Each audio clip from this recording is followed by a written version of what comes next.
Constitution is your power. It is the people's power. That's the purpose of the Constitution, to codify the people's power. The Constitution is over and above government because the Constitution is what designs government, what establishes a government. The Constitution is how the Federalists, the framers, how they imagined protecting the people's power was by designing a government that was responsive to the people. And Congress is the people's power. Congress is here to govern. Congress is here to make laws. Congress is here to establish agencies. Congress is here to fund the government. That's Congress's role. It is Article 1 of the Constitution.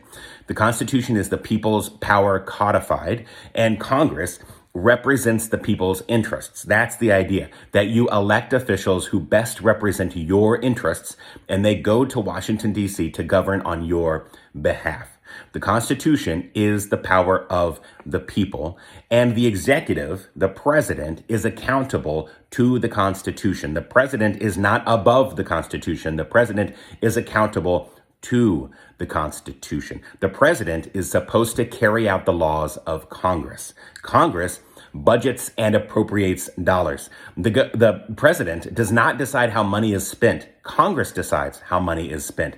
The president does not decide what agencies or departments exist. Congress is designed to decide what agencies or departments exist. What the executive is faithfully executing the laws of Congress. The Constitution is above government because the Constitution designs government. That is, the actions right now are illegal and in violation of the Constitution, not by an opinion, not by a bias, not by partisanship, but by the design of the Constitution itself. The Constitution is over government. And what's happening right now out of the executive branch, it's illegal. It's a violation of the Constitution, as plain as day. This is fact-based reality. So I suppose you can be in support of an executive that is violating the Constitution, but the president certainly, by the Constitution itself, is not over and above the Constitution. And the president is accountable to judicial review. It doesn't matter if you're a district federal court or if you are the Supreme Court of the United States. The executive branch and Congress are accountable to judicial review.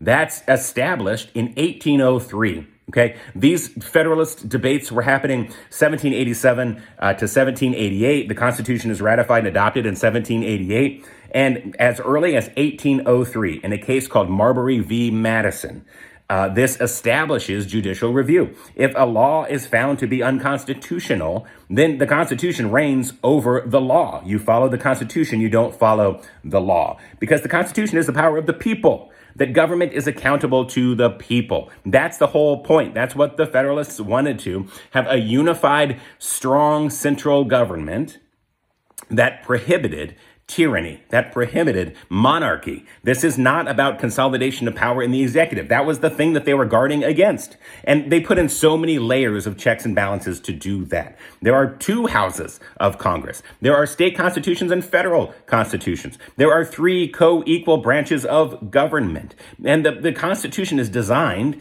to defend those co-equal branches of government so that there was a defense against encroachment. This is exactly how the Constitution is designed. Now, there's a lot of social problems around the design of the Constitution, including that this is a document written by white men and wealthy enslaving landholders. And so we can have that conversation. But if you want to talk about the adopted and ratified United States Constitution that designs government, you have three co-equal branches. The Constitution is above the president. The president is not above the Constitution. The Constitution is above the president because it's the Constitution that authorizes the power of the executive. That's our democratic republic. That's what it is. That's what it has been ever since the United States Constitution was adopted in 1788. Okay. That's just the facts of the matter. That right now the executive is acting in illegal ways, ignoring court orders, and violating the Constitution. Violating the Constitution, violating constitutional and legal precedent. That just is the case. So, if you want to be on the side of illegality, if you want to be on the side of violating the Constitution, your choice as an American, you can take up that position. The Federalists and the Anti-Federalists were in debates about this. So we've had 250 years of debates about the role of states and the role of federal United States Constitution as centralized government. You can join in those debates. They've been going on for 250 years. But the actions of the administration right now are illegal and in violation of the Constitution. There's no way around that fact. It just is plain as day, ink on page. It is illegal and violating the Constitution.